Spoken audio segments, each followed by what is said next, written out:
Oui, pas mal d'affluence ici à l'école Ibrahima Kouaté dans le quartier de Dieuppeul, un quartier de la capitale où je me trouve. Vous voyez peut-être derrière moi les files d'électeurs qui attendent donc de rentrer dans les salles de classe pour voter. L'affluence était encore plus grande ce matin, nous ont expliqué les présidents des bureaux de vote.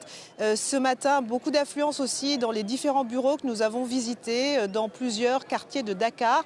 Les gens expliquaient préférer se lever tôt. Nous sommes en période de Ramadan et de carême, et donc terminer assez tôt dans la journée ce vote pour pouvoir rentrer tranquillement chez eux, profiter de ce dimanche. Alors à l'intérieur des bureaux de vote, il y a bien les équipes au complet, un représentant de la Sénat, c'est la commission nationale électorale, des membres du bureau de vote, les représentants des partis politiques aussi, le matériel est là également. Il y a bien les 19 bulletins. Vous le savez, 2 candidats se sont retirés en fin de campagne électorale, mais le Conseil constitutionnel avait estimé que le processus était déjà lancé. Il y a donc 19 bulletins. On a assisté aussi ce matin au vote des militaires.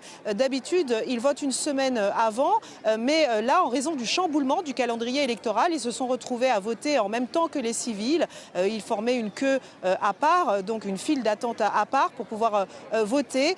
Donc c'était assez inédit, ça a surpris quelques électeurs. En tout cas, le climat est calme, serein, paisible. Beaucoup d'électeurs avec qui nous avons discuté espèrent que cela va continuer tout au long de la journée et surtout dans la soirée après la clôture des bureaux de vote qui est prévue à 18h en heure locale, qui est aussi le temps universel.